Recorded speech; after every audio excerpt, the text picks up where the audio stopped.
또 무엇인가라는 질문으로 한번 강의를 시작해 볼까요? 종이란 무엇인가? 종이 뭐라고 생각하세요?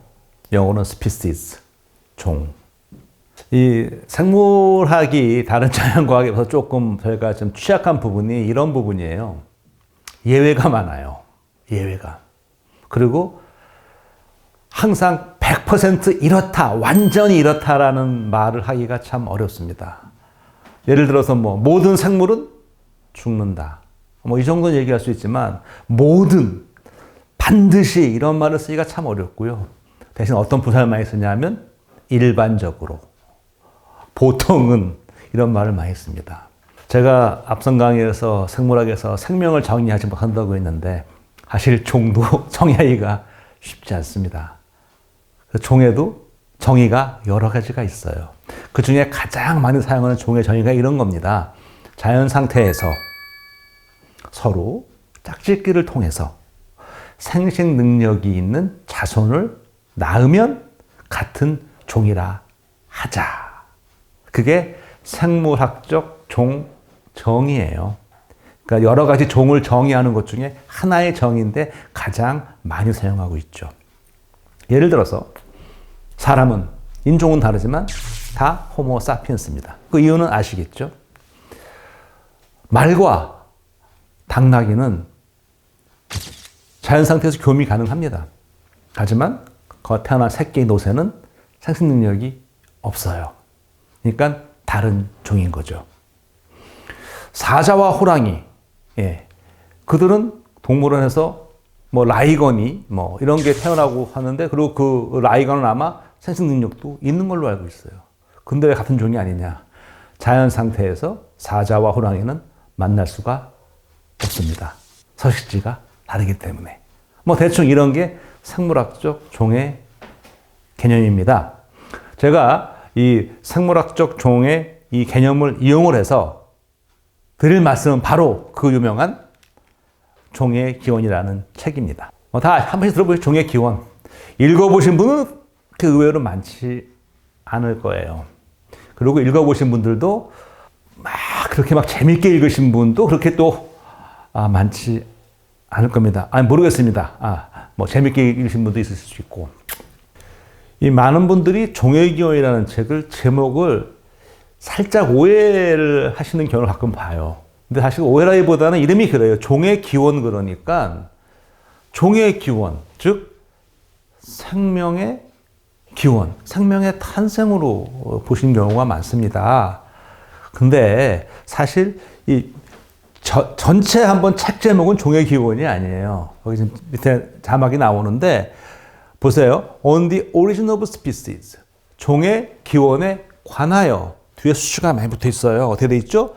By means of natural selection.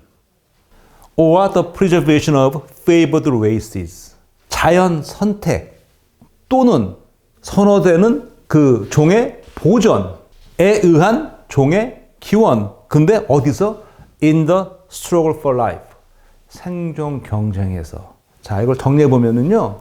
생물들이 살아가는 과정에서, 경쟁하는 과정에서, 그 환경에서 가장 적절한 특성에 의해서 종이 생겨난다. 생명의 탄생이 아니고 제가 좀 전에 설명드린 어떻게 새로운 종이 탄생할 수 있느냐 하는 종이 만들어지는 과정. 생명의 탄생이 아니고 종의 기원은 어떻게 다른 종이 만들어질 수 있느냐. 어떻게 이렇게 다양한 생물들이 탄생할 수 있어. 그걸 말하는 겁니다. 그래서 종의 기원은요. 생명의 탄생이 아니고 생명의 변화에 대한 책입니다. 생명의 변화. 자, 그러면 우리 한번 다 같이 종의 기원 책을 한번 읽어볼까요? 자, 보시죠. 종의 기원의 목차입니다. 이 영문과 제가 국문으로 번역을 해놨는데 이 크게 제목을 제가 임의로 한 3부분으로 한번 나눠봤어요. 앞에 부분은 딱 보시면 제일 처음에 이 변이라는 말이 나옵니다. 사육 과정에서 어떻게 하고 변이가 나오고 있고요. 중간을 보니까 이론의 난점 얘기하면서 설명이 있고 세 번째 부분에 가게 되면은 다윈 자신이 관찰한 여러 가지 증거를 얘기하고 있어요. 자, 이건 어떤 책이냐면 다윈이 진화라는 단어를 만든 사람은 아니고 진화 이론의 창시자도 아니에요. 생물이 변한다는 것은 이미 알고 있었어요. 즉 진화한다는 것은 알고 있었어요. 대표적으로 라마르크.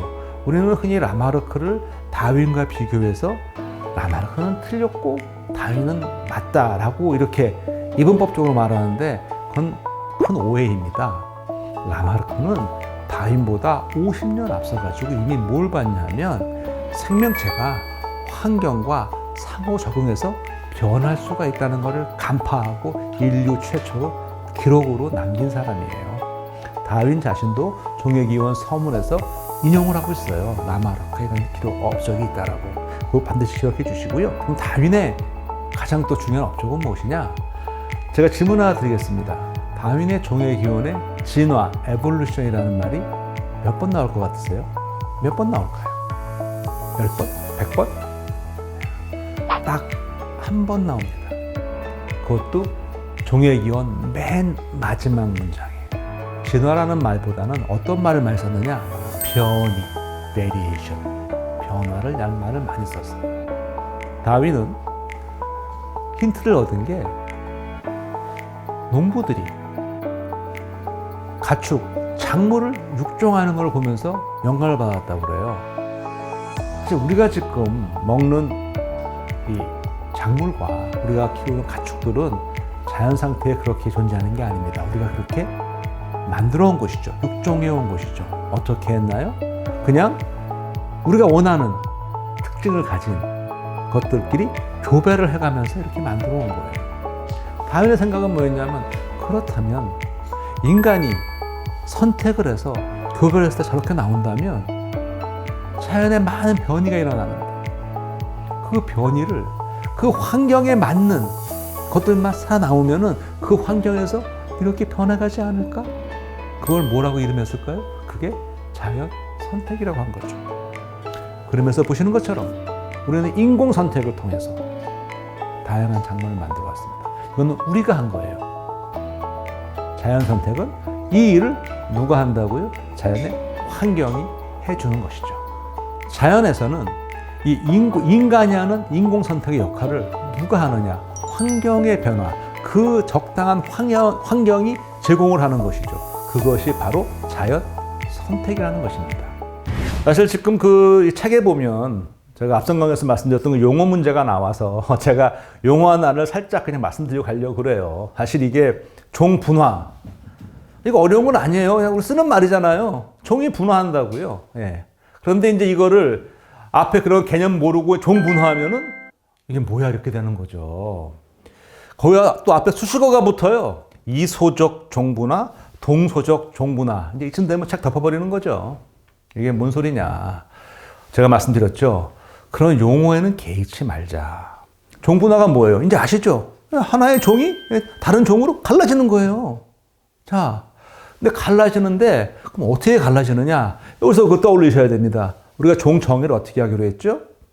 자연 상태에서 짝짓기를 통해서 생생 능력이 있는 자손을 낳으면 종이를 한다고 그랬잖아요. 그럼 바꿔 말해서 다른 종이 되려면 어떻게 돼야 돼?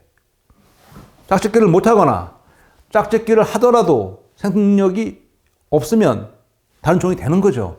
그러니까 우리가 종 분화됐다는 것을 판단할 수 있는 근거가 뭐냐? 짝짓기를 하느냐 못하느냐 했는데 과연 생생 능력이 있는 새끼가 나온 이거 보면 되는 거거든요. 그러면 이소 동소가 뭐냐? 거기에 한자라 그런데 제가 한자보다는 영어를 한번 보시게 되면 여기 엘로패트릭, 심패트릭 그렇게 되어 있습니다. 이 패트릭은 우리가 왜 애국자를 이 페이트리어트라고 그러잖아요. 그러니까 저거는 일종의 그 국가, 조국 그렇게 보시면 돼요. 같은 지역이라는 뜻이에요. 심 같은 지역, 엘로 다른 지역. 그렇게 되면 이제 이소 동소에 저걸 우리가 번역한 거니까 또 말씀드리지만 용어는 중요하지가 않아요. 개념이 뭐냐면 그럼 종 분화가 되려면 어떻게 하면 종 분화가 될 수 있느냐? 첫 번째는 환경 변화, 즉 어떤 뭐 지각 변동이나 어떠한 이유로 같이 살던 생명체가 서로 격리가 됐어요. 그래서 오랫동안 못 만나요. 그리고 서로 환경이 다 달라요. 평등된 상태에서. 시간이 막 지납니다. 서로 다르게 변해갔어요. 원래 같은 종이었는데 못 만나고 우리도 왜 마음에서 멀어지면 눈에서 멀어지면 마음에서도 멀어진다고 비슷한 거예요. 멀어져서 서로 한참이 지났어요. 각자의 환경에서 변해갔어요. 다시 만나게 됐어요. 그랬는데 서로 소닭보독 대면대면해요. 어떻게 됐죠? 종분화가 된 거죠. 예. 이런 경우가 뭐예요? 이소적 종분화인 거예요. 예. 용어는 중요치 않습니다. 그럼 동서적인 건 뭐냐? 동서적 종분화는 주로 식물에서만 일어납니다. 식물에서. 그래서 보시는 것처럼 이 세포 분열을 할 때, 세포 분열을 하려면 우리가 유전자 갖고 있잖아요. 예? 이거 약간 뭐 생물 얘기지만 우리 사람의 염색체 수가 몇 개죠? 46개입니다. 예, 23쌍. 네. 생식세포에는 그거의 절반이 들어있죠. 왜냐하면 절반이 들어있어야지요. 그러니까 23개씩 들어있어야지. 그러니까 22개는 상염색체고 마지막 생식은 X냐 Y냐 남성 여성을 바꾸는 거죠. 결정하는 것이죠. 자, 세포 분열을 할 때 생식세포가 만들어지려면은 염색체의 수가 절반으로 줄어야 돼요. 그게 아마도 이제 들어보셨을 감수분열이라는 것이죠. 예. 근데 그게 제대로 감수분열이 안 된다든지 뭐 그런 식으로 이런 그 계산상 오류가 생겨서 수정이 되는 경우에는 아이고 이게 염색체 수가 늘어날 수가 있어요. 보통 동물은 이렇게 되면 보통 치명적이에요.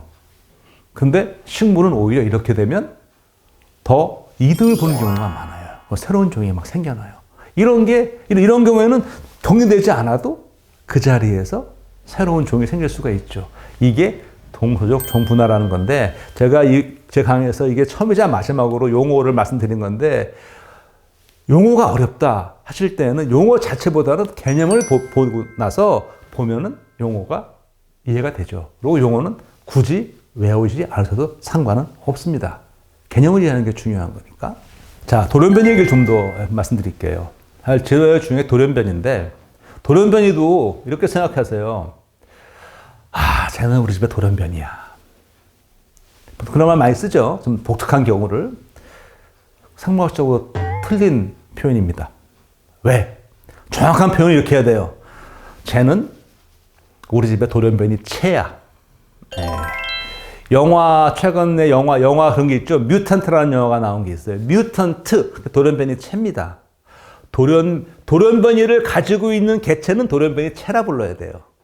그럼 돌연변이는 뭐냐? 자, 돌연이 갑자기 아무 이유 없이 변하는 게 돌연변이에요. 아무 이유 없습니다. 어디서 변해요? 바로 유전자에서. 좀 더 정확히 말하면 DNA 염기서열에서. 벌써 좀 짜증 날라고 하시죠? 요 DNA 요거는 다음 강의에 나오니까 일단 우리 유전자 염기서열이 하나의 언어라고 했을 때 우리 한글처럼 거기 언어에 오타가 생겨요. 세포 분열을 하려면 유전자를 염색체를 만들어야 될 거 아니에요. 나눠야 되니까. 그게 어떻게 만드는 거냐면 우리가 타자 치는 것처럼 이 언어니까 타자를 쳐야 돼요. 이거 원래 거 보면서. 그때 오타가 생겨요. 아무리 타자를 잘 쳐도 오타 나오잖아요.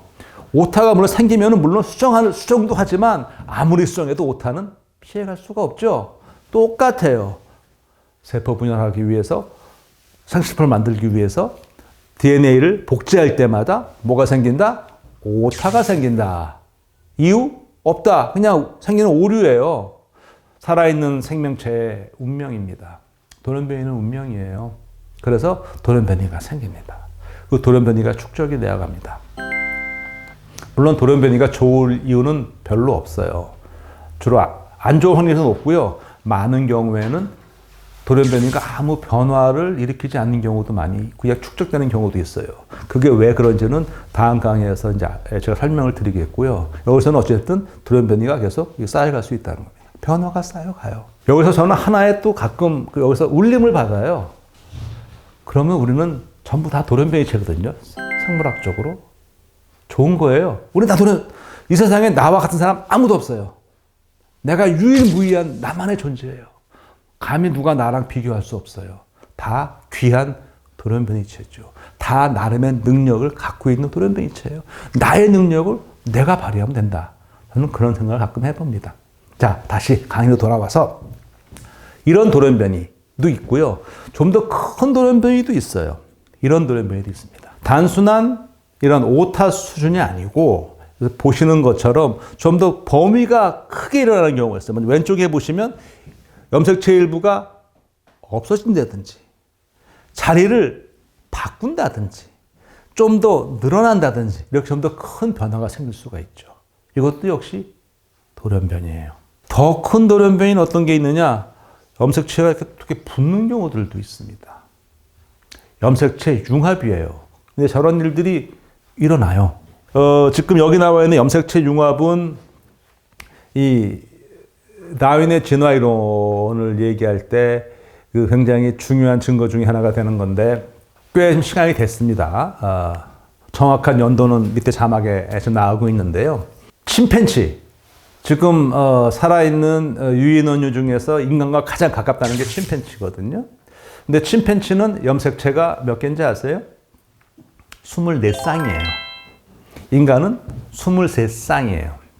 그래서 계속 이 논란이 됐어요. 공동 조상이라면 둘 다 23개든지 24개가 4쌍이 돼야지 왜 침팬치는 24쌍이고 인간 23쌍이냐. 그러니까 어떤 공격을 하냐면 그러니까 공동 조상 그 이론이 그게 맞지가 않다. 이제 그런 공격이 있었어요. 그런데 증명이 깔끔하게 됐죠. 우리가 인간 유전체 사업이 끝나고 나서 이제 우리 다 2000년대 초반에 다 끝났잖아요. 염기서열을 다 낱낱이 읽어보니 어떻게 됐느냐. 염색체는 기본적인 구조가 있어요. 가운데 부분 있고 양 끄트머리가 있습니다. 딱 이런 구조가 있어요. 그러니까 어떤 추론을 했냐면은 24개가 23개가 되면 어떻게 하면 되느냐. 혹시 2개가 하나 붙으면 하나 줄지 않을까? 만약에 붙었다면 어떤 모양이 나와야 돼요? 이런 모양이 나와야죠. 그렇죠? 이 모양이라는 거는 요게 특정한 염기서열, 특정한 문구가 여기 있어야 되는 거거든요. 그 특정한 문구가 나와주면 되는 거야.